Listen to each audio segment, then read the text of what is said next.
Hey, what's going on, guys? Welcome to another Final Fantasy Wave XGS unit review. We're here with Master Machinist Abigail. So, she has 3 roles. Let's see if the 3 roles are good enough. So, first of all, let's talk about her team on our STMR, which we don't usually go into that much on most units, but now it's good because her TMR is very good for herself.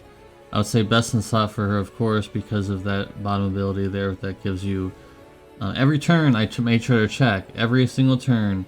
It allows you to have morale, fill, HP and MP heal. So very good on that as well. Of course, a small barrier for herself, which is decent. Her STMR is very good for herself, but also very good for everybody else who's a magic tank, because the bottom part you can have 100% HP, also 100% spirit, true shield build. Coincidentally, if you have this STMR, of course, as most tradition at this point when it comes to global units, if you have their STMR, then you can have it all your fullest set. So like it shows there, she has 300% true shield build. If you have this STMR, now she has 400%. So there's that. Anyways, so 80% physical and magical mitigation on her LB, 85% magical and physical mitigation on her SLB. Sadly, it's SLB, but it is what it is.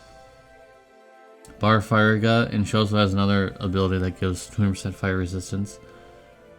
And also another one that has light resistance, 200% for a cooldown. So those are okay. Like we mentioned, 300% Spirit True Shield build, so if you have her STMR, that's 400%. She has a cooldown Omni cover similar to Cecil, so pretty good. She has, unlike other units we've been getting recently, she actually has many ways of filling the morale gauge. So that's pretty good. At least she has normal abilities, cooldowns, and all those kind of things. And a very interesting thing is she has 3 times guts. Yes, it's not 1%. Sadly, it's 5%, which may not turn on. I don't know. We'll have to see. But at least she has it 3 times, which is actually pretty good, because now you don't have to, if there's certain situations you don't have to equip a whole bunch of guts, because she already has a bunch in her passive. So already it seems pretty good, right? It seems pretty decent. Alright, let's move on to weaknesses here. One thing which is a nitpick at best, really, I would say, but I wish it would last longer, is her weapon in peril only lasts for 1 turn. So basically you would be using this first, and she's not a damage dealer, by the way. Her LB, SB do no damage. So you would be using this first and then using whatever you like to use, depending if this is the highest or at 30%. It's only 30%, so it's not that high, sadly. It's weapon in peril for everything, it's only 30% instead of 35%. Her preemptive cover, which I've never seen before, on a locked away by something, it's actually locked away to EX2, which is laughable.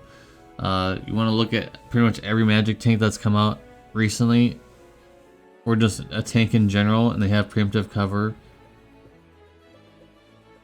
Why is it locked? So yeah, it's locked to EX2, which is laughably bad. Pretty funny. Alright, so in contingency plan, does not recast the Mirage. On the first turn when you use it, she does give Mirage, but after that, there is no more Mirage. Only HP barrier. So why not the Mirage too? I wish the Mirage was there as well. Sadly, it's not. Only HP barriers, which we have. There's many units that can do HP barriers in terms of Clash of Wills units nowadays, so it's not as special. The Mirage and HP barrier was pretty special though, but sadly it does not refresh.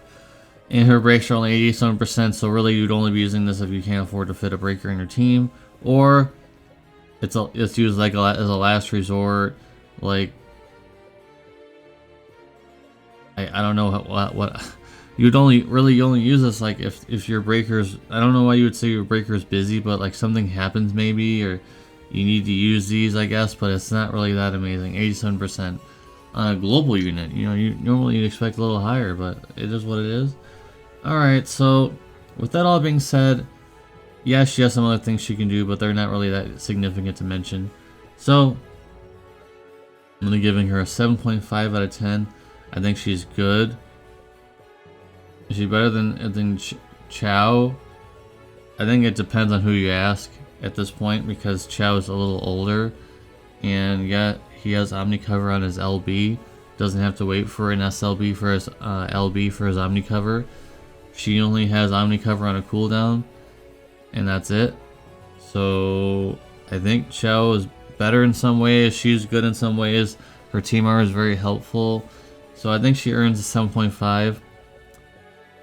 The things that drag her down, the preemptive cover, which I don't know if it's really that great anymore. Like, we don't really need it, but there may be a boss in the future that we need Omni cover for, and she doesn't have it because you have her stuck at EX1. The EX3 ability where she can blind the enemy is pretty useless. It only you'd only be able to use it on some Clash of Wills bosses that allow status effects. So that being locked to EX3 is kind of funny and a joke, really. So she doesn't have very many passives, so her tanking, I mean, she does have some flat stats when you equip her Team-R or S-Team-R, but a lot of her stats are coming from her S-Team-R and also a vision card, pretty much. So I'm giving her 7.5. Let me know in the comment section down below if you disagree or agree. Don't care either way. Either way is fine by me. Let me show you in the comment section down below. Anyways, we're going to be talking about the vision cards now. Alright, so her own vision card here, Dance of the Drone. At level 10, it's 500 HP and 115 spirit. It's a decent tank card. It's decent. If you don't pull for the banner a vision card, the step up one, then this would be fine. It's a lower end spirit, so you're not gonna get the best stats, but it's okay. And you can not even just for her, you can just make some FFBE units tankier, because this is not locked to magic tank, it's only locked to FFBE units. So you can give anyone 1000 HP and 500 spirit if you like, as long as they're FFBE units. So I think it's an okay card. It's an okay card. You can get EX1, so nothing too crazy to write home about. It's just okay. So I mean, you're not chasing Abigail to get this card. Let's just say that. And now let's move on to the step up vision card here, Steady and Sacred Shield. So really, it's only marginally better than Midnight Revelers. But if you have that, you may not need this at all. Midnight Revelers, yeah, this card has 2000 HP, whereas Midnight Revelers only has 1000. But it's more useful for physical or magic tanks because it has defense and spirit on it, whereas this only has spirit. And honestly, there really isn't anything a must-have. If you're free to play, you shouldn't even be looking at this card, really. It's not a must-have. It's not a Dazzling Demoness. It's not, you know, any of those other cards that were really good.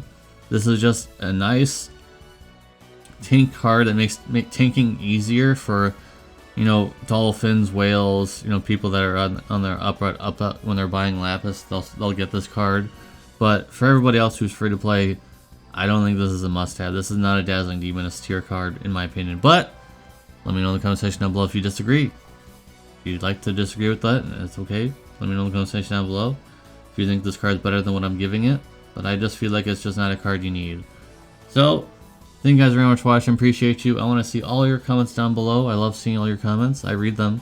I may not comment on all of them because I'm very busy, but I do read them. And I do give out hearts when it's valid. Alright guys, see you in the next video. Peace.